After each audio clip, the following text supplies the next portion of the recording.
Dear viewer at home, many thanks to you for joining us on Aneke Television. Today is time for us on the arena. My name is Chris Ndigbo. On today's edition on the arena, I don't know how much you know about the recent World Bank approval of the $300 million for IDPs in northern Nigeria. I want to look at issues and matters arising from these developments. And to help us do analysis of this matter is a regular on this show, the coordinator for good governance Southeast Nigeria and the public affairs analyst, Honorable Dr. Emeka Nwanyi. Doc, you're welcome to Aneke TV today again. Good day, viewers. Thank you very much. So let's sit back and listen. Let's understand. Is this the right path to take? What are the implications, especially economic implications? And then, which way forward for us? Dr. Nwanyi, I wouldn't know. This approval, you got news information about it? We would like to have your reaction. Are you concerned? Are you worried? Is it a welcome development for you? Is it a bright step in the right direction, sir? Well, there is two ways to every coin. It's a step in the right direction, but also it has its relative economic implications. Before this loan that was given to Nigeria by World Bank, Nigeria has been indebted to the World Bank. And this is a loan, after all. It's a loan, it's not a grant.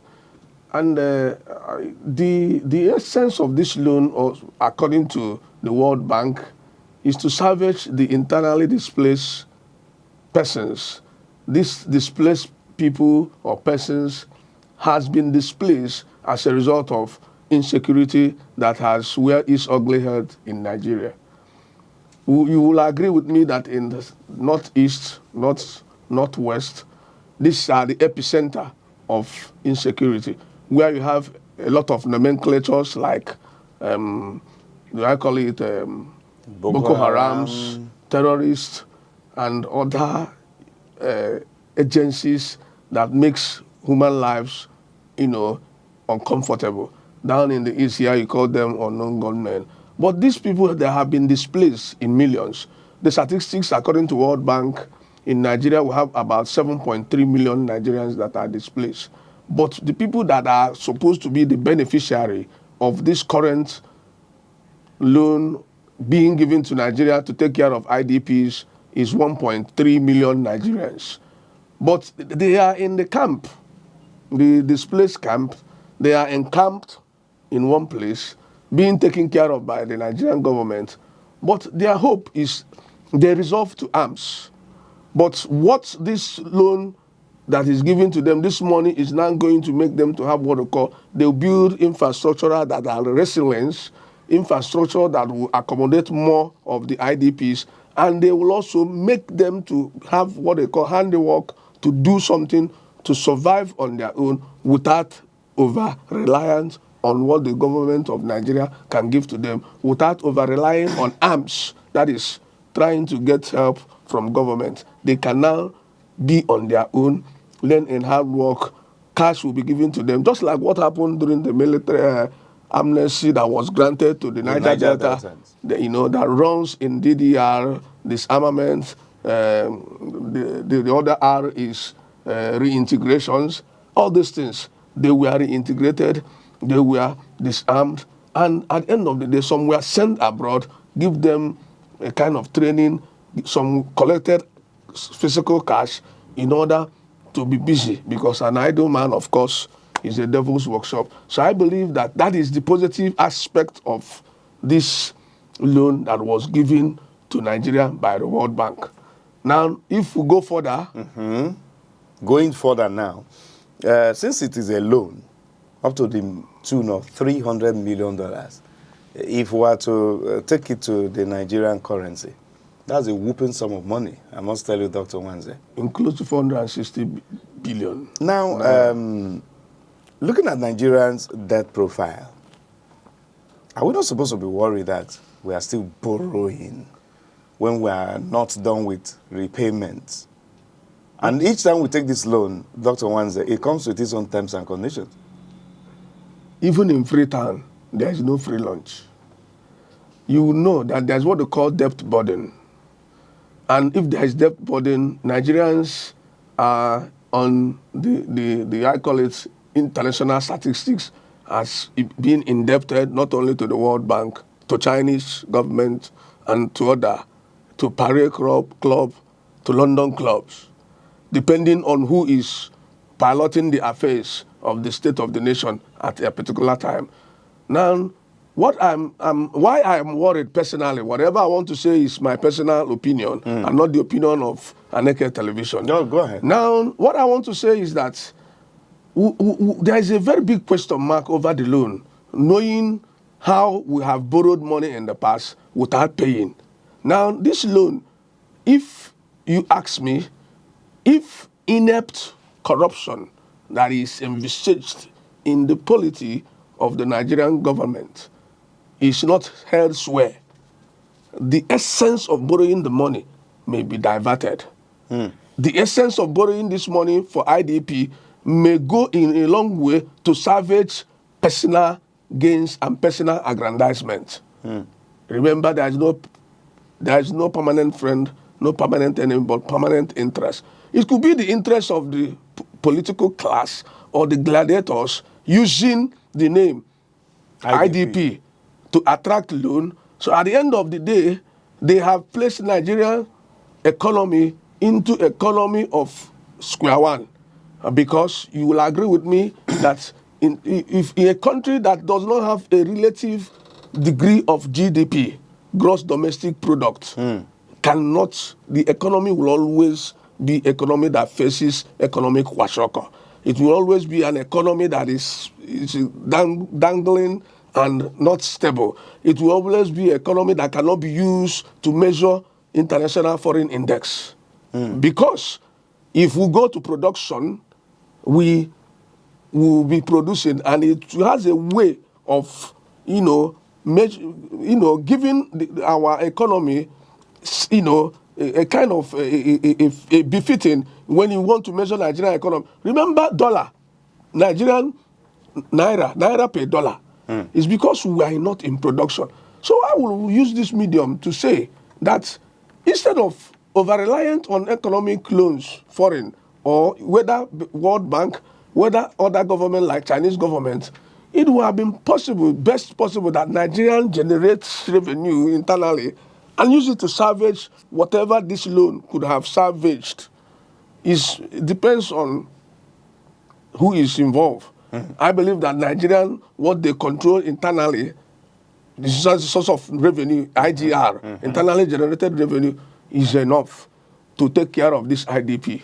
Now, that is my own personal view. That is your personal opinion. That's why you're here as a resource person on this show. The next thing is, well, we understand and appreciate the fact that it is not a crime to go borrowing. Everyone must borrow to become richer. It's either you're borrowing one form of resource or the other, borrowing money, or you're borrowing knowledge. So we must borrow to become richer. But the question is, what do you do with what you borrow? Now, we're not here to criticize, condemn, or antagonize the government, but the fact remains that what people in government today borrows, the future generation of Nigeria will pay. So it's not about who is in government today, it's about what you're going to do and leave behind for future generations coming. $300 million added to our debt profile already in existence. How can we ensure we utilize this money for the purpose, Dr. Nwanyi? You have said it all, that borrowing is not a crime, but it becomes incriminating when the actual purpose of this money that are borrowed are not used. Sometimes my mentor says you are a product of what you expect, not what you expect. If we expect that this money is going to salvage the anomalies and the unfavorable conditions of IDPs in their camps, we will not get it right. The money will create a kind of an atmosphere or conduit pipe and diffuse without accomplishing the purpose of the money being borrowed. But I want to just say this, Go ahead. that the government of the Federal Republic of Nigeria, who made purported attempt or effort for the international World Bank to give us this loan to salvage IDP should have a committee that will make sure that this money is actually going to the purpose. You know, when purpose is not defined, abuse is inevitable. Certain, yes.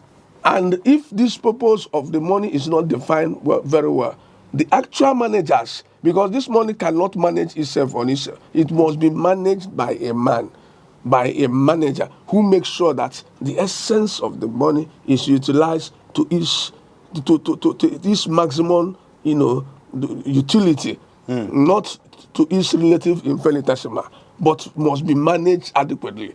And with this, I say, it becomes criminality if the money is borrowed for a purpose, and that purpose, at the end of the day, we will not see how that money have been used for the purpose where that money has been borrowed. It has happened in Nigeria over times. I was just teaching my students about why is it that Nigerian politician or political class will always travel outside this country for their health checkup and medical trips. We call them medical tourism. Yes, medical trips and whatever checkup. The simple reason is this, that some of the political class, I will not mention name, but if what I'm saying affects you, you know the truth. And when we know the truth sets us free. Some of them are legislators, some of them are governors. When they are giving this money to build the state-of-the-art hospital, they will bamboozle and embezzle the money. And when they have health challenges, they will have no other option than to seek to fly over for foreign countries like London.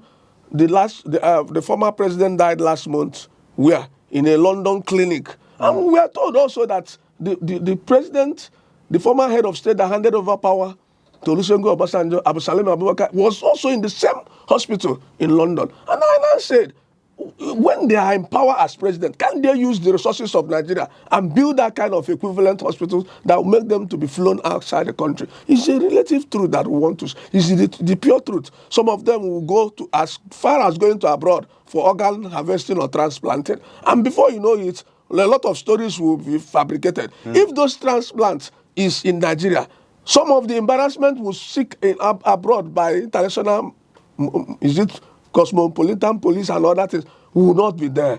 Now, some of us are giving money to build the state-of-the-art schools in Nigeria, schools that have tech-enabled, the schools that have everything that it takes for one to school and also to get the knowledge in contemporary world, do I call it standard. Some of them will embezzle the money and send their children outside this country. That one that even have a great institution in this country, last month attended his son's graduation in UK. These are the things that a political class should jettison. These are the things that they begin to look into, that once they are in position to build the Nigerian economy, to put those things that will attract foreign investment abroad. Do you know how much they spend in going abroad for medical checkup? If we bring it here in Nigeria and launder it here, many people will be employed, of course. And that's the reason why if I'm going to Rangers Avenue by the right, opposite Fidelity Bank, there is a project that the governor of the state is currently doing, a hospital that is befitting. It gives me joy. At least sometimes you go to Parkland Hospital, you go to UNTH, because people are being infested more than the available doctors. They will take you for granted. They take patients for granted. One of the medical experts in Parkland, let me call name, because this time around it's good to call name. A patient, the mother is in the hospital, and the doctor infused blood transfusion. And another doctor said, there is a medical terms. Did you diagnose? Did you check? Did you screen this blood? He now said, 2 days later, the patient died. And the son was telling me this. Wanted to make a move to sue. I said, if it is me, I'm going to, the whole world will hear my voice. What is this? That's an act. Because you must have to screen. Negligence. Blood O and A cannot go in the same. And you also, not just the type, not the genotype, you also screen about diseases and other things. If I carry off a positive in HIV, do you use my blood to salvage somebody? It's killing the person, of course. So there are so many things we take for granted. There are so many things we look down on. And at the end of the day, we pay for it directly or indirectly. And knowingly or unknowingly. what is somely, Dr. Emeka Nwanze? You just made reference to the death of immediate past President Muhammadu Buhari. I don't know if you follow the report that came from his media aide, who came out and said that if the president, former president, had been attended to medically in Nigeria, that he would have died long ago. I don't know if you came across that report. His media aide after the former president's death came on national TV to say if the former president Muhammadu Buhari had not gone abroad for medical treatment, that he would have died long ago if he had been here. Chris. So if the president could afford to go overseas, how about you and I, who are the ordinary citizens of the country? Let me add this too. Have you ever heard about defensive mechanism? Defensive mechanism. What does that imply? Maybe the next 1 minute before we go on this. Sometimes when something you have done and you didn't benefit, you say, after all, I never cared to. Maybe you wanted to buy a car and that car is not within your reach. It's after all, the Nigerian roads is not good. These are defensive mechanisms. That's what he said is not true. Let me tell you, there are two reasons that could keep a man alive or that can take a man quickly. The facilities in the hospital is one thing that can keep a man. Maybe you are in life supporting machine. But another thing that can keep a man alive is the technical know-how of the doctors that have expended treatment on these patients. That one is more important than the facilities because everything rises and falls on human leadership. But our medical practitioners in Nigeria now, with this, have been confirmed to be professionals and experts. I'm saying, what I'm saying in essence is that Nigerians are very, very good, but they are not encouraged. If they are not good, this is what you know that what I'm saying is correct. They go to abroad, they work. How many Nigerian doctors have they repatriated and said because he doesn't have the knowledge to treat human beings? In the large numbers they live. But because we don't value what we have, and these things are coming from the political class, who will pay much money. There listen. To be treated by our own Nigerian doctors. That is what I'm even saying. So what I'm saying in essence is that these things, they are encyclical. Our Nigerian medical doctors should be treated with human face. There is this, I was in Radio Nigeria yesterday doing analysis, newspaper analysis and review. They said that some medical doctors that are treating mental patients are now having mental problems. And I was asked, how do you interpolate the two? And I said, even in coronavirus, most medical doctors became a victim because of the virus. Now, what I'm saying in essence is, Nigerians should encourage ours by way of welfareism. That's what we call welfare state. We have welfare state, we have police state. But what we're having here is welfare is buried. What we have having here is police state, where everything is like survival of the fittest. Now, can I shock you? Why more people go abroad, not those medical doctors? When you bring pound sterling and naira, the difference is like here, trekking from here to Atlanta, United States of America. 10 pounds is 40,000 naira. 20 pounds is 80,000 naira. If someone gives you now 100 pounds, multiply it by a pounds by 2,000 naira, depending on where you did the exchange rate. So these are the things. People will now look that if I tell you how much I earn and the relative degree of the money I earn to market forces of demand and supply, you see that it's valueless. I earn 300, but if I earn 300,000 pounds or dollars, I am a big boy. Because if I change it and bring it to Nigeria, I'll be going with a police escort. That is the truth. All right, so Dr. these Nwanze, are the things. We'll need to pause there for this quick break so that when we return, we'll continue on the discussion. Stay with us there, viewer. Please don't go away. Beauty is not a mirror's gift. It lives deeper in how we listen, how we love, how we live. It's the kindness that lingers and the courage that doesn't quit. The world may sell perfection, but real beauty is flawed, fierce, and free. It's in stretch marks and smile lines, in stories and scars. When you see someone who glows, it's not their skin, it's their soul breaking through. That's beauty. Raw, radiant, and real. Okay, dear viewer, good to have you return with us on the show, the Arena on Aneke Television. I told you we have Dr. Nmegide Umu Nwanyi with us in the studio. And we're looking at the World Bank approval of $300 million for IDPs in Nigeria, especially the northern Nigeria. And Doc, speaking of which, it's just about northeast Nigeria now, from the records. This money is strictly, specifically targeted at the IDPs in northeast Nigeria. These are Nigerians, and they become refugees in their own fatherland, not as a result of natural disaster, okay, but as a result of insecurity. Is it not an indictment on the government that we are not able to secure the lives and property of the people, which is the primary responsibility of every government? And now we are borrowing money up to this sum to keep them in the IDP camps and not to take them back home to their fatherlands by giving them enough security. Couldn't this amount of money done better for us security-wise? Doc, what's your opinion? Thank you very much, Chris.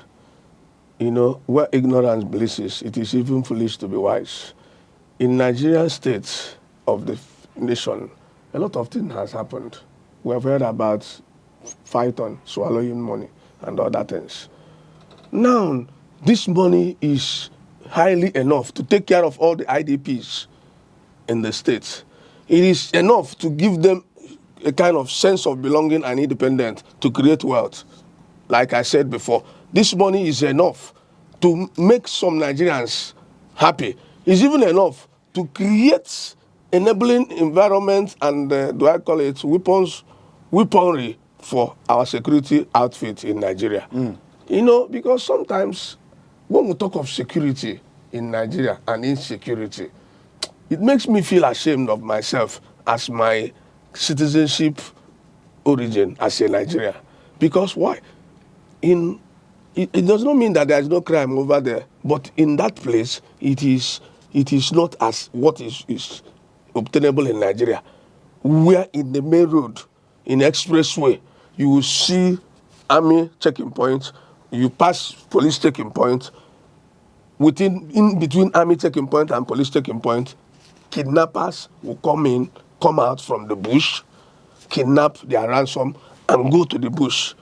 And somebody will pay them ransom so that tomorrow or next, another person will become a victim. Now, what I now ask is, those bush that they fly into, as they hiding out, can't it be fished out by the Nigerian security detectives or the security personnel? There's an aircraft they call chopper that flies a helicopter that can go from the air distance like that to fish those people that are inside those bush. But sometimes you will be reporting that there's a kidnapping here. People will now say, where did they, before you know it, another people will be kidnapped. So the way we handle security apparatuses in Nigeria with kid gloves is making me feel angry. It makes me feel annoyed. It makes me feel ashamed that it becomes a recurring, it becomes some people's business. There's this thing that in social media, in TikTok, one Fulani woman was saying, now we eat very well now. My husband is making money now. The other one answered, what is he now? Is he now into kidnapping people? The other one said, shh. Is that a comedy?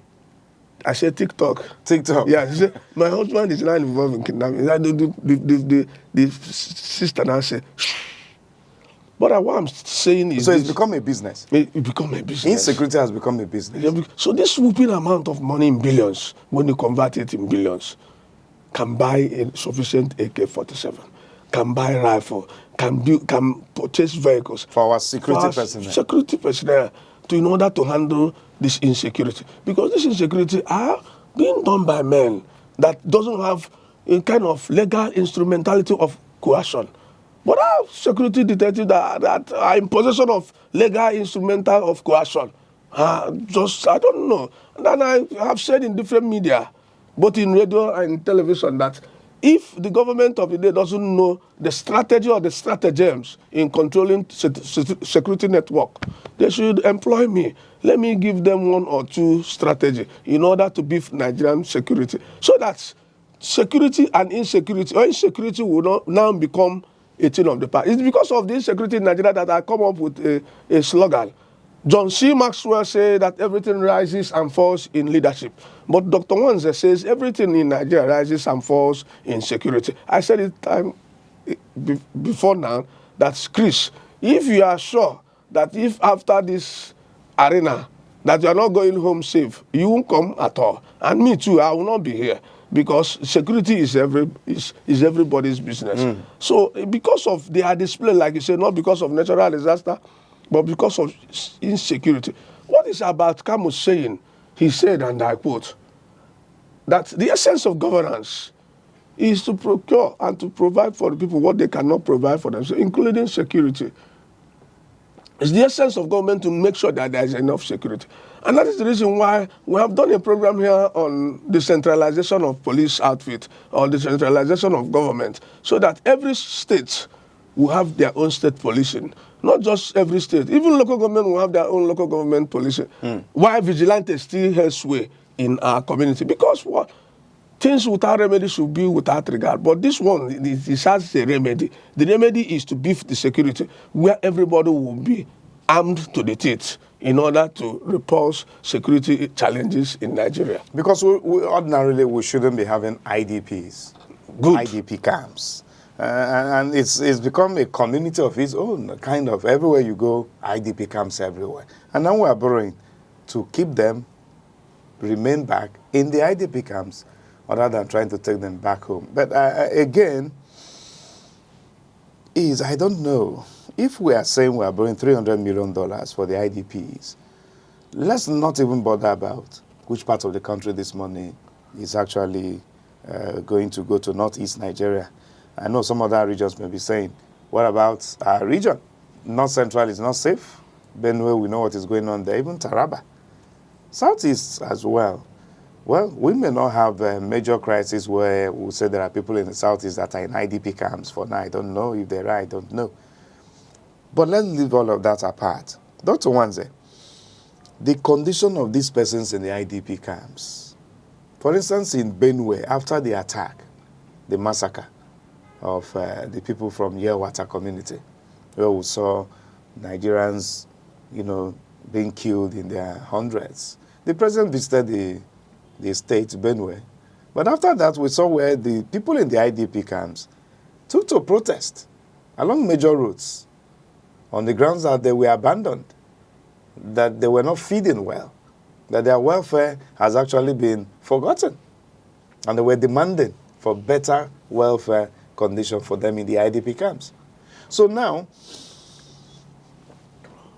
if you were to be assigned the responsibility of managing this money, $300 million for the IDP camps, what would you think will be the appropriate things to put in place to make sure that their conditions in the IDP camps are better off? There are so many things you could use that money for. Let's have them. Before I buttress, do you know, Chris, that there are some community in Southeast, in Anambra, in Imo, that are worse than IDP camps? They don't do burials there. They don't do Iwanku there. As a result of insecurity. Oh. People, once they have an occasion, they come to the closest town. These things are appalling. It's not even good to be mentioned. Then coming to the discussion on ground, which is the money that has been mapped out for IDPs. Remember, an angry man, a hungry man is an angry man. These people took to rampage on the streets. One, they are hungry. Two, their welfare, which is their stomach, is not being taken care of. And other things, they are still looking to government for funding and other things. Let me say this. If every network of infrastructural development coming from any government, whether in Nigeria or outside Nigeria, with the neglect of people's stomach infrastructure. As proposed by Ayo Fire. This one, I didn't know that Ayo Fire said, but I am saying it from my own natural, go ahead. whatever. It's a progression in error. You can't be building roads. You can't be building any infrastructure when the people that are supposed to be the user and the beneficiary of that infrastructure are dying of abject poverty. You have to work on human capital development first. It is this human being, when they are happy, will now enjoy the largesse of the infrastructural development. Now, if I am to manage that money, I will make sure that their feeding is taken care of. So that's I'll make sure the feeding, I'll make sure that they have handwork. In staying at the camp, they can learn a trade, they can learn a handwork. Skills acquisition. I'll make sure that infrastructure that accommodates them are well taken care of. And first and foremost, I'll be making sure that that money can take care of the place where they are coming from, to send them back to their, after training them, after giving them training and a kind of changing their mindset. You know, that's what we call rehabilitating their mind.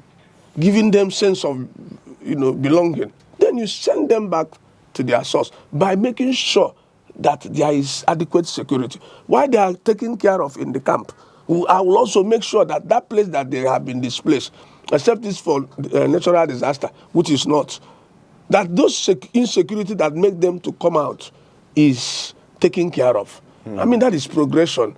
That is a step in the right direction. The other things, that money is enough, more than enough. You can give them cash settlement. That money, they are 1.3 million, but the money is in billion. So which means one person can get up to 1 billion. Yes? If we are telling ourselves the truth, when they learn the trade, when they learn, if we want to say we want to take care of them, one person can go home with 10 million to establish after the training, after we the give training, them empowerment. Empowerment. The reason why they stay in IDP because it's their last option. If I have an option that if I leave IDP camp, that I will survive, I will leave IDP camp immediately. You remember in those days in Nigerian Civil War, there was a place they call refugee camp. People stay in refugee camp because it's an epicenter of foreign aids. Other foreign countries comes there with aids, food items, money, clothes, and deposit it there. So they are eating free food, free every other thing. They won't want to go back where their enemies can catch them. So there are so many refugee camps within the war region in the east, southeast here, not in the north, because the war was asymmetrical to the extent that it was coming down. We were on the defensive where they were on the attack. So all the refugee camps were in the eastern region here. Same thing happens to IDP. The IDP camp is that they decided to stay there, make the place a home for them because they don't have option. If they have option of empowering them, that place is not, there is no place like home, of course. So that is it. All right, Doc, thank you so much for your much explanations. As a matter of fact, this is really, really huge. $300 million just for IDP camps in the northeast Nigeria. And Dr. Emeka Nwanyi has done justice to this matter. Please can we ensure that this money is appropriately utilized so that the welfare of fellow Nigerians could be taken care of, as a matter of fact. Dr. Nwanyi, thank you for coming to this show. You're welcome. We look forward to having you more and more. Thank you. Dear viewer, this is much we'll do on the show today. We'll keep bringing you more updates as developments unfold. Until then, my name is Chris Ndigbo. Bye for now. This is Aneke TV. We move with the world.